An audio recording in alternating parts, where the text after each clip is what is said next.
ಕಾಂಗ್ರೆಸ್ ಪಕ್ಷದ ಕೈವಾಡ. ನಿಮ್ ಟಾರ್ಗೆಟ್ ಯಾರು ಅಂತಲ್ಲಿ? ನಿಮ್ನ ಜಮೀರ್ ಅಹಮದ್ ಅವರು. ಜಮೀರ್ ಅಹಮದ್ ಅವರು ಕೊನೆ ಕೂತ್ಕೊಂಡು ಮೊನ್ನೆ ಒಂದು ವಿಡಿಯೋ ಮಾಡ್ತಾ ಪುನೀತ್ ಕೆರೆಯಲ್ಲಿ ಮೇರಾ ಸಾಮ್ನೆ ಆವೋ. ಯಾಕೆ ನಿಮ್ ಮುಂದೆ ನಾನೇ ಬರ್ಬೇಕು? ಯಾವನ್ರಿ ಅವನು? ಪುನೀತ್ ಕೆರೆಯಲ್ಲಿ ಅವನು ಬರ್ರಿ. ದೌರ್ಜನ್ಯ ಅವ್ರ ಮೇಲೆ, ಬಡವ್ರ ಮೇಲೆ ದೌರ್ಜನ್ಯ ಇಲ್ಲ. ದೌರ್ಜನ್ಯ ಮಾಡಂಗಿದ್ರೆ ನಮ್ಮ ಮೇಲೆ ಬಂದು ದೌರ್ಜನ್ಯ ಮಾಡಂಗಿರಿ. ಅದಕ್ಕೆ ಗಂಡಸನ ಅಂತ ಹೇಳೋದು. ಯಾರು ಬಡವ್ರ ಮೇಲೆ ದೌರ್ಜನ್ಯ ಮಾಡಕ್ಕೆ ಗಂಡಸನ ಅಂತ ಹೇಳಲ್ಲ. गौरक्षक के नाम पे आतंक फैलाने वाला मंडिया के इदरीस कत्ल का मुलजिम पुनीत करेली जेल से रिहा हो गया है। सिद्धरामैया हुकूमत ने इस पर गुंडा एक्ट लगाया था। साथ ही एक एडवाइजरी कमेटी भी बनाई थी। इस एडवाइजरी कमेटी ने एडवाइज़ किया कि गुंडा एक्ट लगाने के लिए सफिशेंट सबूत नहीं है, यानी सबूत काफ़ी नहीं है। इसके बाद हुकूमत ने पुनीत करेहली का गुंडा एक्ट निकाल दिया। वाज़ेह रहे कि पुनीत करेहली गौरक्षक के नाम पर जानवरों को ले जाने वालों पर जुल्म करते हुए कई वीडियोस पोस्ट करता है। पुनीत करेहली जेल से रिहा होने के बाद बेंगलुरु के प्रेस क्लब में प्रेस कॉन्फ्रेंस के दौरान नाराज़गी का इजहार करते हुए कहा है कि उसे फंसाने की कोशिश की जा रही है और उसने इदरीस का कत्ल नहीं किया है। कांग्रेस पर निशाना लगाते हुए उसने सबसे पहले ज़मीर अहमद खान पर निशाना लगाया है। ज़मीर अहमद खान का उस वक्त दिया गया बयान पुनीत करेहली को बौखलाहट में डाल दिया था, क्योंकि ज़मीर अहमद खान ने काफ़ी जज्बाती अंदाज में पुनीत करेहली को चैलेंज किया था। उन्होंने कहा था कि कानून को हाथ में लेने की इजाज़त किसी को नहीं। पुनीत करेहली इससे पहले भी सिद्धरामैया और कुमारस्वामी के खिलाफ कई खतरनाक बयान दे चुका है। प्रेस कॉन्फ्रेंस के दौरान उसे जब पूछा गया कि आखिर तुम्हारे दुश्मन कौन है, तो उसने पहला नाम ज़मीर अहमद खान का लिया। देखिए किस तरह से वो बौखलाहट में बात कर रहा है। और इससे पहले ज़मीर अहमद खान का जो बयान है वो भी आपको सुनाएंगे। पुनीत करेहली का बयान सुनिए।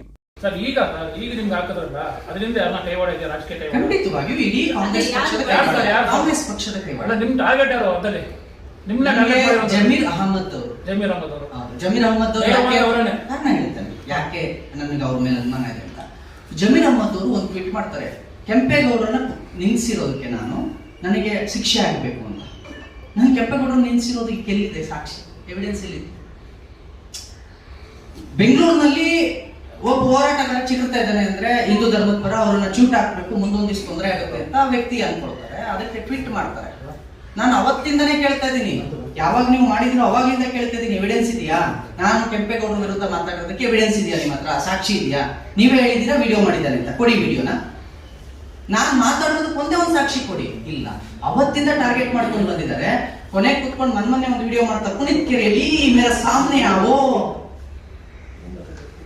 ಯಾಕೆ ನಿಮ್ ಮುಂದೆ ನಾನೇ ಬರ್ಬೇಕು? ಕಾನೂನು ಇದೆ, ಕಾನೂನು ಮುಖಾಂತರ ನಿಮಗೆ ನನ್ನ ಮೇಲೆ ನಾನು ತಪ್ಪು ಮಾಡಿದ್ರೆ ಶಿಕ್ಷೆ ತಗೋಬೇಕು. ಮೇರಾ ಸಾಮ್ನೆ ಆವೋ ಅಂತ ಏನು ಕೇಳ್ಬೇಕು? ಇನ್ನೊಬ್ಬ ಯಾರೋ ಅಲ್ಲಿ ಗೌರಿಪಾಳ್ಯದಲ್ಲಿ ನಿಂತ್ಕೊಂತಾನೆ, ಪುನೀತ್ ಕೆರೆಯಲ್ಲಿ ಅಪ್ಪ ಮಾಕ ಜನ್ಮ ರೈತೋ ಮೇರೋ ಸಾಮ್ನೆ ಆವೋ ಅಂತಾನೆ. ಏನಿದ್ರಂತ? ಯಾಕೆ ಸೋಷಿಯಲ್ ಮೀಡಿಯಾದಲ್ಲಿ ನಂದು ಮಾತ್ರ ಕಾಣುತ್ತೆ, ಬೇರೆ ಕಾಣುತ್ತೆ. ಅಪ್ಪ ಮಾಕ ಜನ್ಮ ರೈತೋ ಮೇರಾ ಸಾಮ್ನೆ ಆವೋ ಅಂತ ಒಬ್ಬ ಕರಿತಾನೆ ಗೌರಿಪಾಳ್ಯದಲ್ಲಿ ನಿಂತ್ಕೊಂಡು ಅಂತಂದ್ರೆ ಏನರ್ಥ? ಒಬ್ಬ ರಾಜಕಾರಣಿ ವಿಡಿಯೋ ಮಾಡಿ ಪುನೀತ್ ಕೆರೆಯಲ್ಲಿ ಮೇರಾ ಸಾಮ್ನೆ ಆವೋ ಅಂತ ಗದ್ದಾಗಿ ಹೇಳ್ತಾನೆ. ಆ ಪಾಳೆಗಾರ ಹೇಗೆ ಅಂತ ಅಂತಾನೆ ಅಂದ್ರೆ ಪ್ರವೋಕ್ ಮಾಡ್ತಿರೋದು ಯಾರು? ಸರ್ ನಾನು ಕೇಳ್ತಿರೋದು, ನಾವು ಧಾರ್ಮಿಕವಾಗಿ ಹೋರಾಟ ಮಾಡ್ತಾ ಇದೀವಿ, ನಮ್ಮ ಧಾರ್ಮಿಕ ಭಾವನೆಗಳಿಗೆ ಧಕ್ಕೆ ಆದಾಗ ಹೋರಾಟ ಮಾಡ್ತಾ ಇದೀವಿ. ಇವ್ರ ವಿರುದ್ಧ, ಜಮೀರ್ ವಿರುದ್ಧ ನಾನು ಯಾವತ್ತೂ ಹೇಳಿಕೆ ಕೊಡಕ್ ಹೋಗಿಲ್ಲ. ಸಿದ್ದರಾಮಯ್ಯ ವಿರುದ್ಧ ನಾನು ಯಾವತ್ತೂ ನಿಮ್ಮ ಆಡಳಿತ ಸರಿ ಇಲ್ಲ ಅಂತ ಮಾತಾಡಕ್ ಹೋಗಿಲ್ಲ. ಕಾಂಗ್ರೆಸ್ ನೀವು ಆಡಳಿತ ತಪ್ಪು ಮಾಡ್ತಾ ಇದ್ರಿ ಅಂತ ನಾನು ಯಾವತ್ತೂ ಮಾತಾಡಕ್ ಹೋಗಿಲ್ಲ. ನನ್ನ ವೀರ ಸಾವರ್ಕರ್ ಅವ್ರನ್ನ ಕೊಲೆಗಾರ ಅಂತ ಕರೆದಾಗ ಮನ್ಸಿಗೆ ನೋವಾಯ್ತು, ನೀವು ಒಂದು ಕರಿಬೇಡಿ ಅಂತ ಕೇಳಿದೆ. ತಪ್ಪೇನು? ಪ್ರಶ್ನೆ ಮಾಡೋದೇ ತಪ್ಪ? ಅದಕ್ಕೆ ನೀವು ನಮ್ಮನ್ನು ಟಾರ್ಗೆಟ್ ಮಾಡ್ತೀರಾ? ಒಟ್ಟಾರೆ ಹಿಂದೂ ಕಾರ್ಯಕರ್ತರು ಸಂಘಟನೆಗಳ ಮೇಲೆ ಟಾರ್ಗೆಟ್ ಮಾಡಿದರೆ, ರಾಜ್ಯದಲ್ಲಿ ಹಿಂದೂ ಕಾರ್ಯಕರ್ತರ ಮೇಲೆ. ಯಾಕೆ ಅಂತಾನೂ ಹೇಳ್ತೀವಿ. ಸಿದ್ಧಾಂತದ ಪ್ರಕಾರ ಕಾಂಗ್ರೆಸ್ ಹಿಂದುತ್ವದ ವಿರುದ್ಧ ಇದೆ. ನಾವು ಹಿಂದೂ ಸಂಘಟಕರು ಕೆಲಸ ಮಾಡ್ತಾ ಇದ್ದೀವಿ. ಆ ಸಿದ್ಧಾಂತದ ವಿರುದ್ಧದಲ್ಲಿ ಇವ್ರು ಕೆಲಸ ಮಾಡೋದ್ರಿಂದ ನಮ್ಮ ವರ್ಚಸ್ ಕಮ್ಮಿ ಆಗುತ್ತೆ. ನಾಳೆ ಲೋಕಸಭೆಯಲ್ಲಿ ನಮಗೆ ಹಿಂದೂ ಸಂಘಟನೆಗಳಿಂದ ನಮ್ಮ ಗೆಲುವಿಗೆ ಹಿನ್ನಡೆ ಆಗ್ಬೋದು, ಅಥವಾ ಮತ್ತಾವುದೋ ಸಿದ್ಧಾಂತದಲ್ಲಿ ಹಿಂದೂ ಓಟುಗಳು ನಮಗೆ ಕಮ್ಮಿ ಆಗ್ಬೋದು ಅನ್ನೋ ಕಾರಣಕ್ಕೆ ನಮ್ಮ ನೈತಿಕ ಮೌಲ್ಯಗಳನ್ನ ಕುಗ್ಗಿಸಲಿಕ್ಕೆ, ನಾವು ಹೋರಾಟಗಾರರೇ ಅಲ್ಲ ಅಂತ ಬಿಂಬಿಸಲಿಕ್ಕೆ. ಇದಿಶ್ ಪಾಷನ್ ಕೊಲೆ ಕೇಸಲ್ಲಿ ಏನಕ್ಕೆ ಮೆರವಣಿಗೆ ನಡೀತು? ಕೊಲೆ ಆಗಿತ್ತಾ? ಪ್ರಾಥಮಿಕವಾದ ವರದಿಯಲ್ಲಿ ತಕ್ಷಣಕ್ಕೆ ಮೆಡಿಕಲ್ ರಿಪೋರ್ಟ್ ಅಲ್ಲಿ ಏನಂತ ಬಂತು? ಮೆಡಿಕಲ್ ರಿಪೋರ್ಟ್ ಗೊತ್ತಿರಲಿಲ್ಲ. ಕೊಲೆ ಅಂತ ಯಾಕೆ ತರದ್ರು? ಇವತ್ತು ನೀವು ಮೆಡಿಕಲ್ ರಿಪೋರ್ಟ್ ತರಿಸ್ಕೊಳ್ಳಿ, ಕೊಲೆ ಅಂತ ಹೆಂಗ್ ತರದ್ರು? 302 ಹಾಕ್ಬೇಕು ಅಂತಂದ್ರೆ ಬೇಸ್ ಏನು? 302ನ ಹಾಕಬೇಕು ಅಂದ್ರೆ ಬೇಸ್ ಏನು? ಯಾವ ಸಾಕ್ಷಿಗಳಿದ್ರೆ 302 ಹಾಕ್ಬೇಕು? ನಿಮ್ಮ ಹತ್ರ ಏನ್ ಎವಿಡೆನ್ಸ್ ಇತ್ತು ನನ್ನ ಮೇಲೆ 302 ಹಾಕಕ್ಕೆ? ಅದನ್ನ ಬಳಸ್ಕೊಂಡ್ರಿ ದೊಡ್ಡದಾಗಿ ಎಲ್ಲರೂ ಮಾತಾಡಿದ್ರೆ ನಾನು ಅವತ್ತು ಬಿಡಿಸಿ ಹೇಳಿದೆ, ನೀವು ಒಂದು ಸಾವನ್ನ ರಾಜಕೀಯವಾಗಿ ಬಳಸ್ಕೊಂಡು ಗೆಲ್ಲೋದಕ್ಕೆ ಹೋಗ್ಬೇಡಿ ಅಂತ. ಇವತ್ತು ನೀವು ಅಧಿಕಾರಕ್ಕೆ ಬಂದ ತಕ್ಷಣ 25 ಲಕ್ಷ ಕೊಟ್ಟಿರಿ. ನಾನು ಕೇಳ್ತಾ ಇದ್ದೀನಿ, 25 ಲಕ್ಷ ಕೊಟ್ಟಿದ್ದು ಪರಿಹಾರ ಅಂತ ಅಲ್ವಾ ನೀವು ಹೇಳೋದು? ಏನ್ ಪರಿಹಾರ? ಯಾವುದಕ್ಕೆ ಪರಿಹಾರ? पुनीत करेहल्ली राष्ट्रीय रक्षा पड़े नामी गांव रक्षक तंजीम चलाता है। बताया जाता है कि पुनीत करेहल्ली पर 10 से ज़्यादा क्रिमिनल मुकदमे दर्ज किए गए हैं। इसके बावजूद भी इस पर गुंडा एक्ट लागू न हो सका।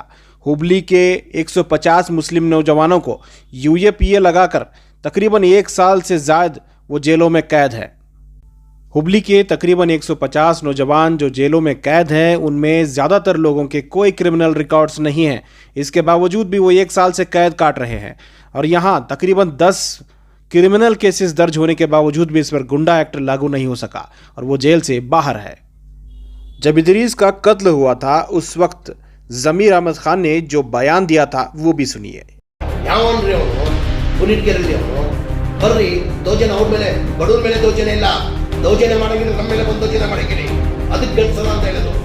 ಯಾರು ಬಡವ್ರ ಮೇಲೆ ದೌರ್ಜನ್ಯ ಮಾಡಕ್ಕೆ ಗಂಡಸನ ಅಂತ ಹೇಳಲ್ಲ.